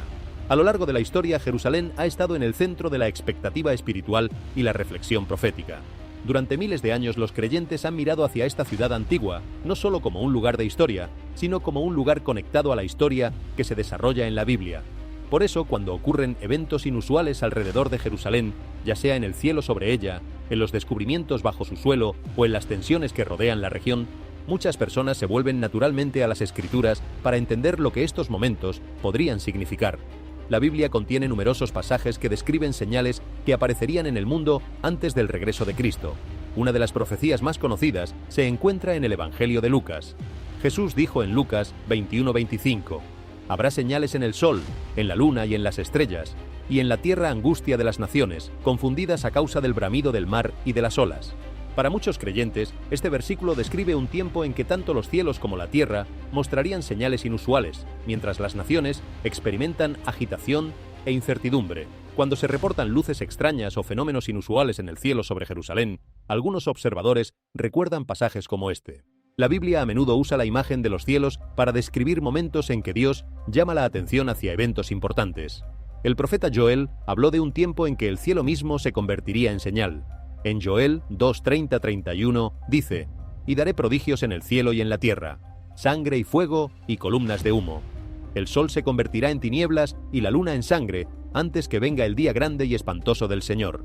Para quienes llevan estas palabras en el corazón, cada señal inusual sobre Jerusalén no es simplemente un fenómeno para catalogar. Es una invitación a preparar el corazón, a vivir con la atención despierta y el alma orientada hacia el Dios que habló esas palabras mucho antes de que existiera cualquier cámara para capturarlas. El mensaje que todos estos eventos dejan no es el miedo, es la vigilancia llena de esperanza. Es la invitación a vivir cada día como si importara, a tratar a cada persona como si su valor fuera eterno, a construir con los materiales del amor y la justicia en lugar de los materiales del orgullo y la acumulación. Porque si estas señales apuntan a algo, apuntan a esto. El tiempo que tenemos es un regalo, y la manera en que lo usamos dice todo sobre lo que realmente creemos acerca de quién es Dios y lo que Él ha dicho. Deja un comentario con tus pensamientos. Suscríbete y sigamos explorando juntos. En los días que siguieron a las perturbaciones en Jerusalén, la atención se desplazó de las piedras y las estructuras hacia algo menos predecible: el movimiento de los seres vivos en el cielo y sobre el suelo. Bandadas de pájaros fueron vistas circulando firmemente sobre secciones de la ciudad vieja y los distritos circundantes. Las formaciones eran inusualmente compactas, rotando en espirales controladas, en lugar de dispersarse naturalmente, como lo hacen las aves en vuelo migratorio ordinario. Los testigos describieron el movimiento como repetitivo y concentrado, manteniendo sus patrones circulares durante intervalos prolongados antes de separarse abruptamente y desvanecerse hacia el horizonte, como si una señal invisible les hubiera dado la orden. A nivel de calle también se reportaron cambios de comportamiento. El ganado en las zonas agrícolas cercanas fuera de Jerusalén mostraba signos de agitación. Animales que normalmente permanecen tranquilos en condiciones rutinarias estaban inquietos, cambiando el peso de una pata a otra, vocalizando con mayor frecuencia y reaccionando a estímulos que normalmente no desencadenarían ninguna alarma. Los pastores describieron tensión repentina dentro de los rebaños sin ninguna presencia visible de depredadores. Los animales callejeros dentro de la ciudad presentaban irregularidades similares. Los perros ladraban continuamente en ciertos barrios sin ninguna provocación identificable. No se reportó ningún brote de enfermedad confirmado. Los veterinarios examinaron a varios de los animales involucrados. Las evaluaciones iniciales descartaron la rabia, la infección y los trastornos neurológicos comunes. Algunos especialistas sugirieron factores ambientales. Cambios sutiles en la presión atmosférica, vibraciones de baja frecuencia o fluctuaciones electromagnéticas pueden afectar la percepción animal de manera más aguda que los sentidos humanos. Los animales a menudo detectan cambios en su entorno antes de que los datos mensurables se registren en los instrumentos. Históricamente, el comportamiento animal inusual ha precedido a perturbaciones naturales como terremotos o cambios severos en el clima. Las aves pueden alterar sus rutas de vuelo en respuesta a gradientes de presión. El ganado puede reaccionar a vibraciones del suelo inaudibles. Los perros pueden responder a frecuencias más allá del rango auditivo humano. Sin embargo, el momento una vez más complicó la narrativa. Las bandadas circulantes fueron documentadas dentro de la misma ventana comprimida que los incendios eléctricos y la fractura del muro occidental. La agitación no se extendió por toda la región, sino que apareció concentrada dentro y alrededor de Jerusalén. Los episodios fueron breves, no escalaron hacia el pánico generalizado, surgieron, se intensificaron y luego cedieron. El comportamiento no confirmó una catástrofe, sugirió sensibilidad, y en una ciudad estratificada no solo con piedra sino con memoria, cuando los animales reaccionan de maneras que desafían la claridad inmediata, los observadores buscan el patrón. Joel 1:20 dice: «Las bestias del campo claman a ti». El versículo habla de sequía y agitación, de la creación respondiendo a la perturbación. En Jerusalén, los animales reaccionaron, ya sea a un cambio ambiental sutil o a algo que todavía se está midiendo. Su comportamiento se convirtió en parte de una secuencia que continúa desenvolviéndose, no con espectáculo, sino con señales que resisten el descarte fácil. Después del movimiento en el cielo y la inquietud entre los animales, la atmósfera sobre Jerusalén cambió de nuevo. Sin la acumulación gradual estacional, una nevada repentina descendió sobre partes de la ciudad. Jerusalén no desconoce la nieve invernal, pero este evento llegó inesperadamente, sin pronósticos extendidos que predijesen una acumulación significativa. En un corto periodo de tiempo, los tejados, los caminos de piedra y las murallas antiguas quedaron cubiertos de blanco. Los corredores de piedra caliza de la ciudad vieja reflejaron la capa pálida, creando una quietud extraña en las calles normalmente concurridas. A primera vista parecía ordinario, pero lo que atrajo la atención fue lo que sucedió después. Los residentes que intentaban limpiar pequeños parches de nieve informaron algo inusual. Cuando se exponían a la llama directa de encendedores o pequeñas antorchas, las secciones de nieve no se fundían en agua clara como se esperaba. En cambio, se oscurecían rápidamente, volviéndose negras antes de disiparse. En algunas áreas quedó un tenue residuo similar a la ceniza en la superficie debajo. Videos del fenómeno se extendieron rápidamente por las plataformas sociales. Los testigos describieron el residuo como fino, en polvo y más oscuro que la piedra circundante. Algunos lo compararon con hollín. Otros sugirieron contaminación transportada dentro de la nieve misma. Los primeros análisis de los meteorólogos apuntaron hacia la contaminación de partículas atmosféricas, posiblemente contaminantes industriales o polvo transportado por el aire atraído hacia formaciones de nubes de nivel superior antes de la precipitación. La nieve puede atrapar partículas suspendidas en el aire. Bajo ciertas condiciones, la combustión contra esas partículas puede producir decoloración. La explicación es científicamente plausible. Los entornos urbanos, incluso los ricos en arquitectura antigua como Jerusalén, no son inmunes a la contaminación del aire. Los vientos de regiones distantes pueden transportar residuos finos a miles de kilómetros antes del depósito. Sin embargo, la percepción una vez más superó la explicación. El contraste visual, la nieve blanca oscureciéndose hasta volverse negra, tenía un peso simbólico en una ciudad que ya estaba bajo atención global. Las redes sociales se llenaron de metraje en cámara lenta y comentarios. Algunos lo interpretaron como advertencia ambiental. Otros lo enmarcaron dentro de la narrativa espiritual. La compresión de eventos, incendios, fractura de piedra, agitación animal y ahora nieve que se vuelve negra creó un patrón difícil de ignorar. Las autoridades instaron a la calma. Las agencias meteorológicas continuaron el análisis. No se confirmaron agentes químicos peligrosos. La nevada se derritió en pocas horas a medida que las temperaturas subieron. Las calles volvieron a la normalidad. pero la imagen que quedó en la mente de quienes la vieron no se borró con la misma facilidad con que se derritió la nieve. La nevada apenas se había derretido cuando el cielo sobre Jerusalén cambió de nuevo. Sin la formación gradual de un frente de tormenta visible, una celda de granizo concentrada se desarrolló directamente sobre secciones de la ciudad. No hubo advertencia extendida de radar de un gran sistema de truenos que avanzara desde el oeste. En cambio, la perturbación apareció abruptamente, soltando una ráfaga de granizo sobre corredores seleccionados antes de disiparse con la misma rapidez. Los testigos describieron los granizos como irregulares e inusualmente densos. Golpearon tejados, vehículos y antiguos caminos de piedra caliza con una fuerza explosiva. En el área del Monte de los Olivos, varios olivos sufrieron daños visibles. Las ramas se partieron, las hojas se deshicieron y la corteza quedó marcada por impactos verticales repetidos. La tormenta no arrasó uniformemente por toda el área metropolitana. Los distritos adyacentes reportaron precipitaciones más ligeras o ninguna en absoluto. Los patrones de daño parecían enfocados en lugar de dispersos. En ciertos bloques, el sonido del impacto era ensordecedor. Miles de colisiones agudas resonando a través de los estrechos corredores de piedra. A pocas calles de distancia, las condiciones eran comparativamente leves. El granizo duró minutos y luego se detuvo. La cobertura de nubes se adelgazó rápidamente, la luz regresó y el cielo se despejó como si nada hubiera formado. No hubo ningún sistema de lluvia rezagado que se desplazara hacia el este, ninguna secuencia extendida de truenos siguió. Simultáneamente se registraron irregularidades eléctricas menores. Las luces parpadearon brevemente en varios barrios. Las señales GPS se desviaron momentáneamente antes de recalibrarse. Varias cámaras de vigilancia experimentaron breves ráfagas de estática durante la fase más intensa del granizo. Los pilotos en el espacio aéreo cercano registraron inconsistencias temporales en los instrumentos, aunque no se detectó ninguna actividad solar significativa ni tormenta geomagnética en ese momento. Los meteorólogos revisaron los datos atmosféricos de cerca. El granizo grande generalmente se forma dentro de sistemas de tormentas eléctricas sostenidas e impulsados por fuertes corrientes ascendentes capaces de levantar la humedad repetidamente a través de capas de congelación. Tales sistemas generalmente son visibles y rastreables en el radar mucho antes del impacto. En este caso, los datos mostraron inestabilidad, pero no el tipo comúnmente asociado con una producción de granizo significativa de ese tamaño y concentración. En el espacio aéreo sobre Jerusalén, en los días que rodearon todas estas perturbaciones, los testigos de varios distritos reportaron un objeto oscuro suspendido inmóvil en el aire. No se desplazaba con el viento, no descendía ni rotaba. Durante casi 20 minutos mantuvo su posición contra un cielo pálido de tarde, como si estuviera anclado a un punto fijo invisible para los observadores de abajo. No había propulsión visible, ningún sonido, ninguna estela de vapor. Las condiciones meteorológicas eran estables. Los registros del control de tráfico aéreo no mostraban ninguna aeronave registrada en esa ubicación precisa. Lo que inquietó a muchos no fue el pánico, sino el patrón.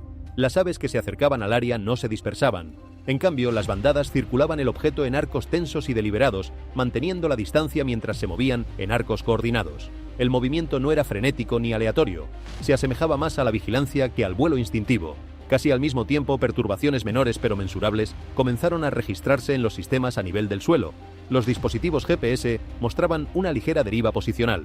Las señales de navegación se retrasaban antes de corregirse. Los teléfonos móviles perdieron brevemente la conexión antes de restaurar el servicio. Los magnetómetros en la región detectaron una fluctuación localizada en el campo magnético. La desviación era pequeña pero inusual. No se había registrado ninguna actividad de tormenta solar globalmente durante esa ventana.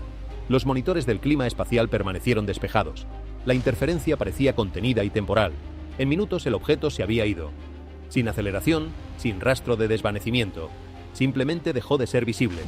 Los cielos volvieron a la normalidad, las señales se estabilizaron y las aves se dispersaron como si nada hubiera requerido su atención circular sostenida. Dejó preguntas sin respuesta, registros técnicos con anomalías sin explicación y la sensación duradera de que no todo lo que aparece sobre Jerusalén puede clasificarse fácilmente en categorías conocidas. En el desierto de Judea, mientras el suelo cerca del Monte de los Olivos continuaba su silencioso descenso, la atención se desplazó más al sur, hacia el silencio del desierto, donde la tierra había permanecido sin perturbar durante siglos. Lo que se descubrió allí no colapsó ni se erosionó. Emergió, un pequeño temblor, apenas medible, fracturó un afloramiento de piedra caliza y reveló el borde de una cámara tallada bajo la superficie del desierto. Los equipos de excavación ampliaron la abertura y expusieron una sala funeraria sellada cortada limpiamente en la roca, conservada en la quietud seca. En su centro estaba un sarcófago de piedra colocado con precisión deliberada. no escondido en una esquina, sino colocado como punto focal. Lo que rodeaba era más inquietante todavía. Se descubrió un esqueleto sentado al lado de un ataúd, junto al cual yacía una espada oxidada. La hoja apuntaba hacia el ataúd como si lo protegiera incluso en la muerte, como si la vigilancia tuviera que continuar más allá de cualquier umbral que la vida pudiera cruzar. Esta no era una postura funeraria típica encontrada en las tradiciones judeas conocidas. La disposición sugería intención, vigilancia y contención. Luego llegó otro detalle que los investigadores no podían ignorar. A medida que la luz del día cambiaba sobre el desierto, un haz estrecho de luz solar penetró a través de la fisura y cayó directamente sobre la tapa del sarcófago. La alineación se mantuvo más tiempo del esperado. La arquitectura de la cámara parecía diseñada para capturar la luz con una precisión inusual, lo que sugería que el momento de exposición puede no haber sido accidental, sino cuidadosamente calculado por quien construyó ese espacio en la oscuridad del desierto. Los arqueólogos ofrecieron explicaciones medidas: defensa ritual, guardia simbólica, costumbres de entierro sectarias desconocidas. Sin embargo, ninguno pudo explicar completamente la postura coordinada, la colocación del arma o el ocultamiento deliberado de la cámara. En el Evangelio de Lucas 8:17 está escrito: «Porque nada hay oculto que no haya de manifestarse, ni escondido que no haya de conocerse y de salir a luz». El versículo no predice cómo llega la revelación, solo que el ocultamiento es temporal. Primero las inundaciones probaron los cimientos sobre el suelo, luego la cresta bajó silenciosamente desde abajo. Ahora algo largo sellado en piedra ha salido a la superficie bajo el silencio del desierto. Agua, tierra, revelación. ¿Son estas perturbaciones aisladas o son etapas que se desarrollan en secuencia? Porque si lo que estuvo enterrado durante siglos ahora está siendo expuesto, la pregunta que queda es ¿cuánto sigue sellado? ¿Y por cuánto tiempo más? Cuando los desastres llegan con tanta frecuencia y tan cerca unos de otros, algo en el espíritu humano comienza a buscar conexiones. América experimentó su propia ola de perturbaciones, blizzards, que enterraron regiones enteras bajo la nieve, ríos que se desbordaron sobre pueblos y tierras de cultivo, incendios forestales que arrasaron paisajes secos sin apenas aviso. Estos eventos no ocurrieron en aislamiento. Llegaron cerca unos de otros, afectando a millones al mismo tiempo en diferentes estados. Lo que planteó preguntas fue el momento. Los desastres en América siguieron poco después de los eventos en Jerusalén. Continentes diferentes, climas diferentes, pero el patrón se sentía conectado. No fue una sola tormenta, un solo incendio o una sola inundación, sino muchas presiones llegando juntas, como si la Tierra en diferentes partes del mundo estuviera bajo una tensión simultánea que nadie había pedido y nadie podía explicar completamente. Aquí es donde muchos se volvieron a las Escrituras en busca de contexto. En el libro de Mateo 24, Jesús habla de los dolores de parto de la era. Describe un periodo en que los problemas no llegan solos, sino que arriban más cercanos entre sí, aumentando en intensidad. Los dolores de parto no están destinados a destruir el cuerpo. Señalan que algo se aproxima. El dolor tiene propósito, incluso cuando es aterrador, incluso cuando hace que la persona en medio de él se pregunte si podrá soportarlo. Y esa imagen, la del parto, es una imagen de esperanza tanto como de sufrimiento. Porque lo que viene al final del dolor no es la muerte, sino la vida. No es la oscuridad definitiva, sino algo que no existía antes y que ahora, inevitablemente, entrará al mundo. En todo el mundo el miedo se ha convertido en una experiencia compartida. Las pantallas de noticias se llenan de imágenes de desastres. Las redes sociales difunden la incertidumbre más rápido que los hechos. Incluso las naciones más fuertes son recordadas de sus límites. Y en ese ambiente compartido de vulnerabilidad, la invitación de las Escrituras se vuelve más clara, no más oscura. No es una invitación a encontrar las respuestas correctas sobre cuándo terminará todo. Es una invitación a vivir de la manera correcta mientras todo sucede. La responsabilidad que tienen quienes observan y escuchan no es pequeña. Ver estas señales y no decir nada sería una forma de silencio que pesa. Compartir estas señales solo para generar miedo sería una traición al propósito para el que fueron dadas. El camino que queda es el más exigente de los tres. Ver con honestidad, hablar con cuidado y vivir con la coherencia que invita a otros a hacer lo mismo. Ese es el llamado que Jerusalén, con todas sus señales acumuladas, sigue extendiendo hacia el mundo que la observa con la boca abierta y el corazón todavía indeciso sobre qué hacer con lo que ve. Las señales no son para los que ya decidieron no escuchar, son para los que todavía están considerando, para los que todavía tienen preguntas, para los que sienten que algo en su vida no está completamente alineado con lo que saben que es verdad. Para esas personas, cada evento extraño en Jerusalén, cada imagen que no tiene explicación fácil, cada temblor en el suelo y cada luz en el cielo, es una oportunidad. No para el miedo, para la conversación más importante que cualquier ser humano puede tener. La conversación con el Dios que creó esa ciudad, que caminó por sus calles, que murió fuera de sus muros y que prometió volver a ella. Esa promesa es la razón por la que Jerusalén importa, no las teorías, no los artefactos sin identificar, no los temblores que se pueden clasificar en registros sísmicos, la promesa. Y esa promesa no ha cambiado, no se ha debilitado con el tiempo, no se ha vuelto menos cierta por el hecho de que los siglos hayan pasado y muchos hayan dejado de esperarla. Sigue en pie. Insetin sigue siendo la base sobre la que los creyentes construyen, no con el cemento de la certeza sobre las fechas, sino con la madera de la fe en el carácter de quien la hizo.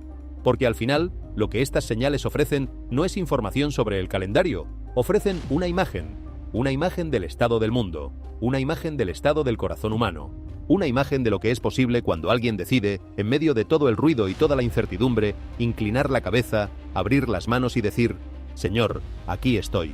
Haz lo que quieras con lo que soy. Esa oración silenciosa o dicha en voz alta es la respuesta más poderosa que cualquier persona puede dar a cualquier señal.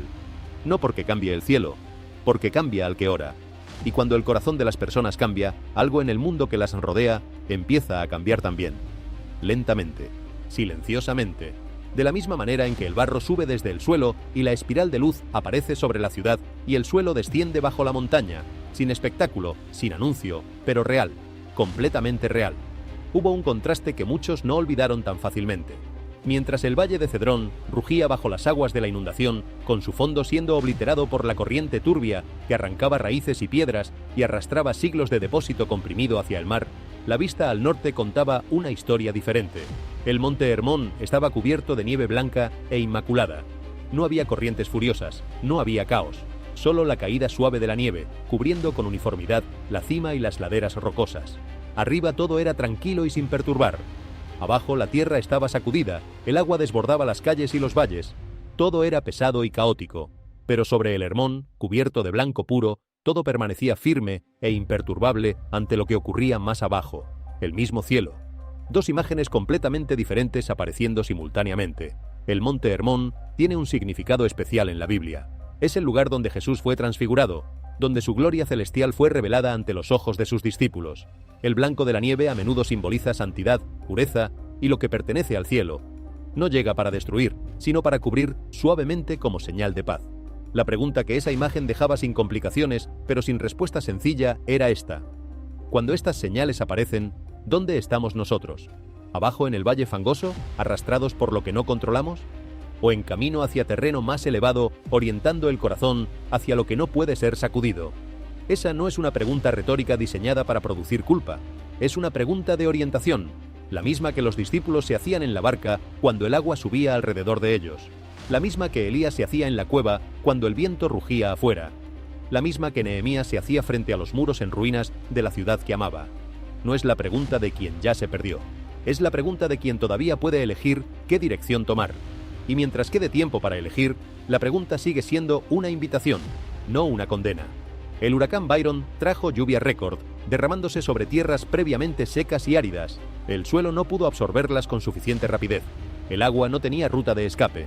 En poco tiempo, las áreas anteriormente agrietadas por la sequía quedaron sumergidas bajo inundaciones rugientes. El contraste dejó a muchos perplejos.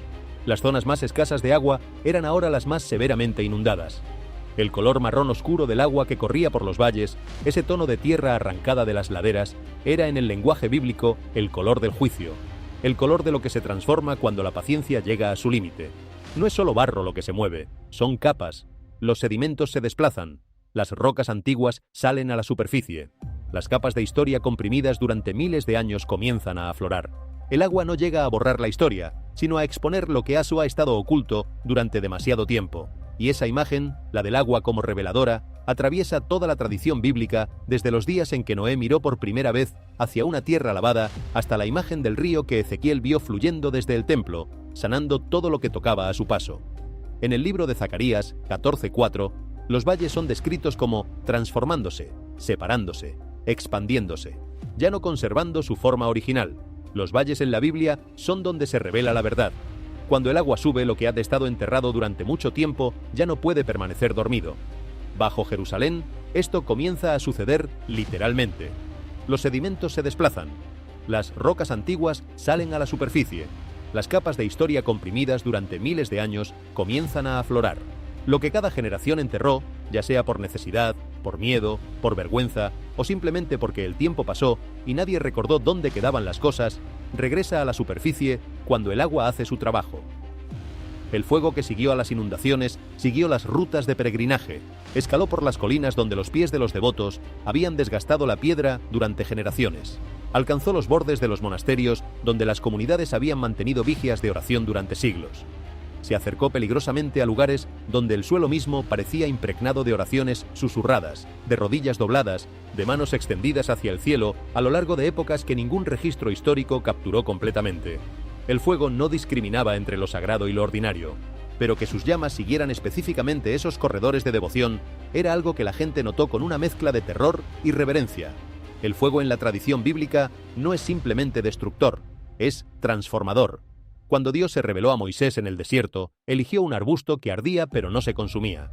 Cuando Elías desafió a los profetas de Baal en el Carmelo, fue el fuego que descendió del cielo lo que respondió la pregunta de quién era el Dios verdadero. Cuando el Espíritu Santo vino sobre los discípulos en Pentecostés, el texto describe lenguas de fuego que se posaban sobre cada uno de ellos. El fuego en estas historias no destruye lo que toca para eliminarlo, sino para purificarlo, para marcarlo, para señalarlo como algo que ahora lleva una identidad diferente a la que tenía antes de la llama. ¿Qué señala entonces el fuego que sigue los caminos de peregrinaje?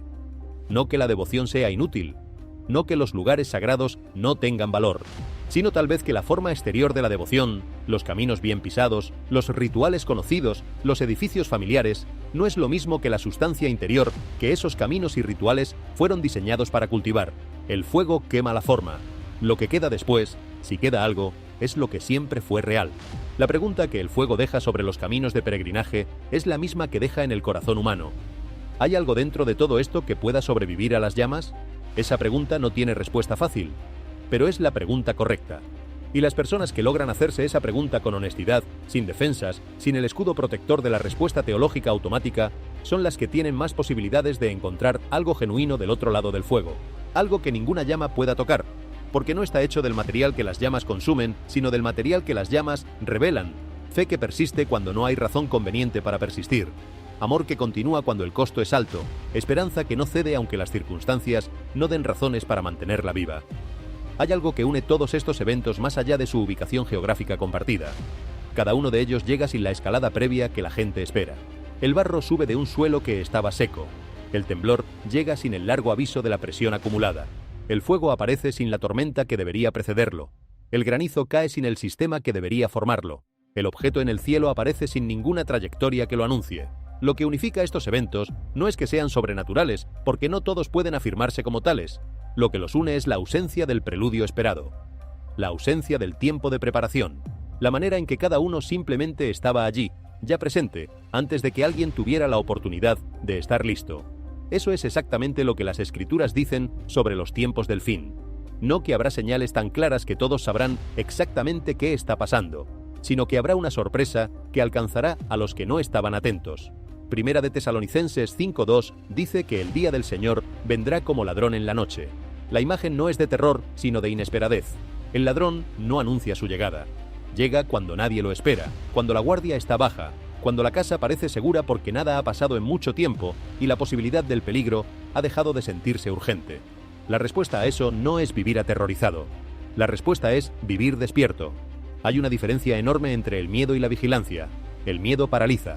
La vigilancia activa. El miedo busca señales para confirmar que todo está a punto de terminar. La vigilancia busca cómo vivir mejor cada día que todavía está disponible. El miedo consume energía en predicciones. La vigilancia invierte esa energía en fidelidad. Y la fidelidad, repetida día tras día en las decisiones pequeñas de las que nadie lleva registro, es lo que construye el tipo de vida que puede estar lista sin necesitar un aviso previo. Las personas que vivieron esa fidelidad tranquila son las que las Escrituras recuerdan con mayor afecto. No los que gritaron más fuerte sobre las señales, no los que construyeron sistemas elaborados para descifrar los tiempos, sino los que amaron a sus vecinos cuando era inconveniente, los que perdonaron cuando el orgullo decía que no era necesario, los que dieron cuando sus propios recursos eran escasos, los que oraron en las mañanas ordinarias sin esperar que nadie lo notara.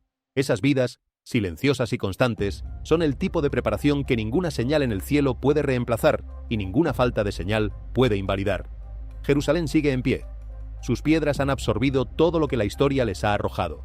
el fuego, el agua, la división, la reunificación, el llanto de generaciones que no vivieron para ver cumplidas sus esperanzas, y sin embargo la ciudad permanece. No intacta, porque ninguna ciudad que ha vivido tanto puede mantenerse sin cicatrices, sino presente, visible, reconocible, como un punto de referencia que los siglos no han podido borrar del mapa ni de la imaginación humana. Esa persistencia es en sí misma un mensaje. Dios no abandona lo que ha prometido. Los reinos que creyeron poder borrar a Jerusalén de la historia son los que han desaparecido. La ciudad que parecía condenada a cada conquista, que parecía destinada a quedar solo como recuerdo después de cada destrucción, sigue ahí. No porque sus habitantes sean especialmente fuertes, no porque su geografía sea impenetrable, sino porque está escrita en un plan que ningún poder humano ha tenido la capacidad de reescribir, por mucho que lo haya intentado. Eso debería decir algo a quien observa los eventos actuales con incertidumbre. Lo que Dios ha prometido no puede ser interceptado por lo que los seres humanos hagan, ni por lo que los gobiernos decidan, ni por lo que los ejércitos planifiquen, ni por lo que las fuerzas naturales ejecuten. La historia de Jerusalén es la historia de una promesa que ha sobrevivido todo lo que se le ha opuesto. Y si esa promesa ha sobrevivido lo que ya ha sobrevivido, lo que viene después no la sorprenderá. La pregunta final que todos estos eventos plantean no es cuándo. La pregunta es quiénes somos en este momento. ¿Qué tipo de personas estamos siendo mientras todo esto sucede alrededor de nosotros? Si somos personas que miran las señales y se vuelven más ansiosas o más compasivas. Si somos personas que escuchan las advertencias y se vuelven más juzgadoras o más humildes. Si somos personas que contemplan la fragilidad del mundo visible y se vuelven más materialistas, aferrándose con más fuerza a lo que saben que no durará, o más generosas, sosteniendo con menos apego lo que de todas formas no podemos llevarnos. Esas elecciones, repetidas en los días ordinarios, entre una señal notable y la siguiente, son las que construyen o destruyen lo que somos. Las señales en Jerusalén no vienen a cambiar el carácter de nadie directamente, vienen a revelar lo que ya está allí, a traer a la superficie lo que la rutina habitual ha tenido sumergido, a crear el espacio donde la persona honesta puede verse tal como es y decidir si quiere seguir siendo esa persona o si está dispuesta a ser transformada. Y la transformación siempre ha sido la oferta central de la fe. No la información correcta sobre los tiempos, no el sistema interpretativo más preciso para los eventos del fin, sino la transformación del corazón que convierte a una persona asustada en una persona valiente, a una persona amargada en una persona compasiva, a una persona que vivía solo para sí misma en una persona que descubre que vivir para los demás es lo que hace que la vida valga la pena en primer lugar.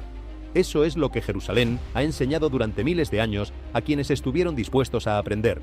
No solo con sus profecías, con sus calles, con sus cicatrices, con su persistencia obstinada en seguir existiendo cuando todo indicaba que no debería poder hacerlo, con la manera en que genera en quienes la contemplan, desde cualquier parte del mundo y desde cualquier tradición, la misma pregunta que ha generado siempre. ¿Qué significa vivir de cara a lo eterno cuando lo temporal sigue exigiendo toda la atención? La respuesta nunca fue fácil, pero siempre estuvo disponible para quien la buscó con la seriedad suficiente. Y sigue disponible ahora, en este momento en que el barro vuelve a subir, en que el suelo vuelve a descender, en que el fuego y el agua vuelven a hacer lo que siempre han hecho en el lenguaje de los que leen la historia como algo más que eventos aislados. La oferta no ha cambiado. La puerta sigue abierta. La misericordia sigue siendo más rápida que el juicio para quien decide cruzar ese umbral con honestidad y sin condiciones. Comenta tus pensamientos. Dale me gusta a este video. Suscríbete y sigamos caminando juntos en la búsqueda de lo que es verdadero, lo que es eterno y lo que vale la pena llevar en el corazón, independientemente de lo que digan las noticias mañana. Hay algo que se vuelve evidente cuando se observan todos estos reportes juntos, con una cierta distancia y sin la urgencia que la primera exposición normalmente provoca. Lo que los une no es únicamente la ubicación geográfica. Lo que los une es una característica que comparten todos: la resistencia a la categoría definitiva. El barro negro en el valle podría ser geología, podría ser algo más. La cámara sellada podría ser un artefacto ritual, podría ser algo más. Las monedas sin identificar podrían pertenecer a una ruta comercial olvidada, podrían ser algo más. El objeto suspendido en el cielo podría ser un fenómeno atmosférico, podría ser algo más. Esa zona gris, ese espacio donde la explicación natural es posible pero no completamente satisfactoria, es exactamente donde la fe ha vivido siempre, no en la zona donde la evidencia obliga a creer porque no hay alternativa, sino en la zona donde la evidencia no obliga a nada, donde la persona tiene que elegir cómo leer lo que está viendo. Y esa elección revela algo sobre quién es la persona, sobre qué tan dispuesta está a considerar que la realidad tiene más capas de las que el instrumento más sofisticado puede medir. Eso no significa que la fe sea irracional, significa que la fe opera en el nivel donde la razón llega a su límite y algo más tiene que entrar en juego. La razón puede examinar el contenido de la cámara sellada. No puede responder por qué fue construida, por qué fue sellada, para qué momento fue guardada lo que contenía. La razón puede analizar los patrones sísmicos del temblor. No puede responder por qué la cresta más significativa, desde el punto de vista profético, mostró el mayor estrés. La razón puede categorizar el comportamiento de las aves. No puede responder por qué ese comportamiento ocurrió durante esa ventana específica y no en cualquier otra semana del año. El espacio entre lo que la razón puede explicar y lo que no puede es el espacio donde vive la pregunta más importante que existe. ¿Hay alguien detrás de todo esto? ¿Hay una inteligencia que estructura los eventos de manera que excede lo que cualquier ser humano podría coordinar? ¿Hay un propósito que atraviesa la historia y que estos momentos de extrañeza inusual están comenzando a volver visible para los que tienen la paciencia de mirar con atención suficiente? Esas preguntas no tienen respuesta científica, nunca la han tenido, pero eso no las hace menos reales ni menos importantes. Son las preguntas más antiguas de la humanidad, las que aparecen en las primeras líneas de los primeros textos que cualquier civilización dejó registrados, las que reaparecen en cada cultura y en cada generación con la misma obstinada insistencia de algo que no puede ser silenciado definitivamente por ningún avance del conocimiento humano. Y Jerusalén es el lugar donde esas preguntas se concentran con mayor intensidad que en ningún otro punto del planeta. No porque sus eventos sean más dramáticos que los de otras ciudades, sino porque lleva grabada en cada piedra la historia de la humanidad intentando responder esas preguntas. Cada muro que se levantó allí fue levantado por alguien que pensaba estar construyendo algo permanente. Cada muro que cayó lo hizo recordándole a quien lo vio caer que la permanencia humana tiene límites que no dependen de la calidad de los materiales de construcción. Lo que queda después de que los muros caen no es el vacío, es la pregunta. Y la pregunta, cada vez que encuentra respuesta, no la encuentra en el siguiente muro que se construye, sino en la disposición del corazón humano a reconocer que necesita algo que ningún muro puede proporcionar. Protección que trasciende la arquitectura. Sentido que trasciende la historia. Amor que trasciende el tiempo que cualquier ser humano tiene disponible para darlo y recibirlo.